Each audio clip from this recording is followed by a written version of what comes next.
இந்த காங்கிரஸ்காரங்களுக்கு பூத்துல கூட ஆள் இல்லையா, அவன் இந்த சீட்டு வேணும் அந்த சீட்டு வேணும்னு எங்களை போட்டு உயிரை வாங்குறான் அப்படின்னு அவர் பேசுறாரு.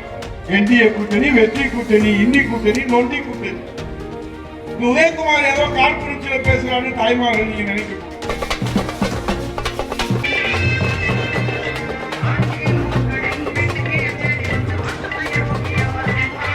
தேசிய ஜனநாயக கூட்டணி என்டிஏ நம்ம ஒரு கூட்டணி வரோம். நம்ம கூட்டணியில எடப்பாடியார் முதலமைச்சர் வேட்பாளரா ஏகமனதாக ஒருமனதாக களத்தில் நிற்கிறார். இப்ப இந்திய கூட்டணியில என்ன பிரச்சனை? காங்கிரஸ் மானம் போற மாதிரி கேட்கிறான்னு கேள்வி. இங்க ஒரு சட்டமன்ற உறுப்பினர், திமுகவுடைய சட்டமன்ற உறுப்பினர், நம்ம மதுரையில வடக்கு தொகுதி சட்டமன்ற உறுப்பினர் கேட்கிறாரு, மேடையில பேசுறாரு, இந்த காங்கிரஸ்காரங்களுக்கு பூத்துல கூட ஆள் இல்லையா, பூத் கமிட்டி போடுறதுக்கு ஆள் இல்ல, அவன் இந்த சீட்டு வேணும் அந்த சீட்டு வேணும்னு எங்களை போட்டு உயிரை வாங்குறான் அப்படின்னு அவர் பேசுறாரு. உலகம் முழுவதும் ஒளிபரப்பாச்சு. இப்போ ஒரு அமைச்சர், நம்ம முதல்வர் தொகுதி சட்டமன்ற உறுப்பினர், காங்கிரஸ்காரங்க சீட்டு கேட்டு உசுர வாங்குறாங்க அப்படின்னு அவர் பேசியிருக்காரு. அதோட தேமுதிகவை சொல்லியிருக்கிறார். அது ஒரு கட்சியே இல்ல. யாரு? எங்க அண்ணன் கண்ணப்பண்ண, நம்ம மதுரைக்காரர் தான் அவரு, ரொம்ப நல்ல அண்ணன் அவரே முடிச்சிருவார். இப்ப காங்கிரஸ் திமுக கூட்டணியில சுமூக உறவு இருக்குன்னு எங்க அக்கா கனிமொழி சொல்லிட்டு போறாங்க. எங்க உறவு இருக்கு? மாணிக் தாக்கர் கேட்கிறாரு, ஆட்சியிலும் பங்கு அதிகாரத்திலும் பங்கு. அதற்கு யார் பதில் சொல்றது?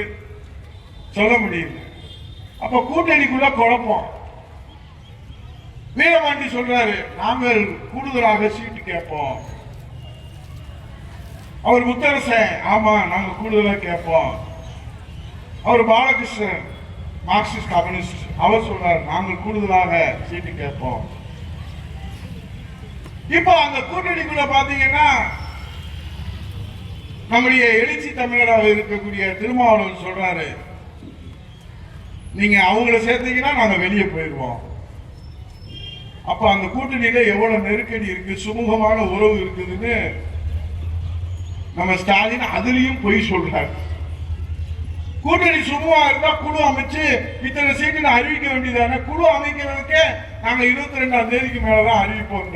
ஏன் இப்ப பேசுனா ஓடி போயிடுவாங்க, ஓடி வேற கட்சிக்கு போயிடுவாங்க.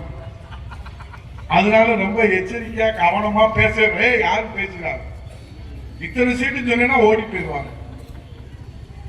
இப்போ செயினை போட்டு உட்கார வச்சுருக்காங்க, இருங்க பார்க்கலாம், ஆதரவு பார்க்கலாம்.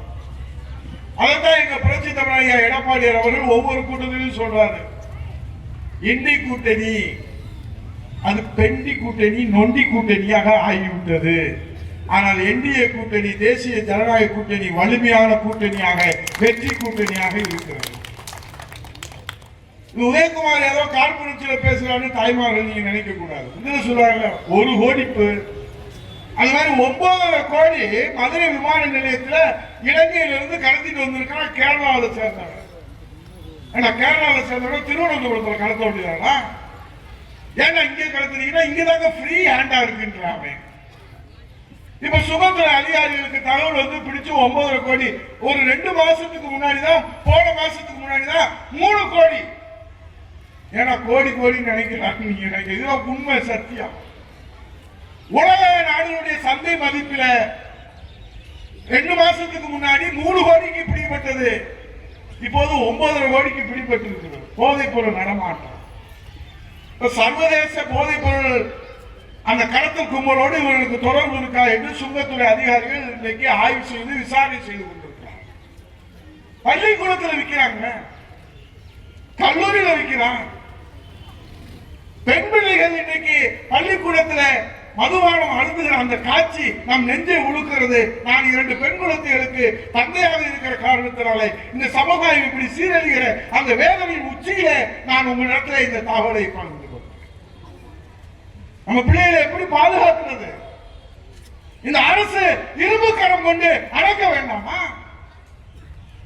போதையில இருக்கிறவன் மனுஷனா மிருகமா, எழுத்து இருக்கிற தாயா தாரமா தெரியல. போதையில இருக்கிறான், மிருகமா இருக்கிறான். பாலியல் வன்கொடுமை தலைவிரித்து ஆடுகிறது. கஞ்சா அடிச்சுட்டான்னா தாய்க்கும் தாரத்துக்கு அவனுக்கு வித்தியாசம் தெரியல, தங்கைக்கும் தாரத்துக்கும் வித்தியாசம் தெரியல, மிருகமா மாறிடுறான். அதுக்கப்புறம் தான் அவன் உட்கார்ந்து அழுகுறான்.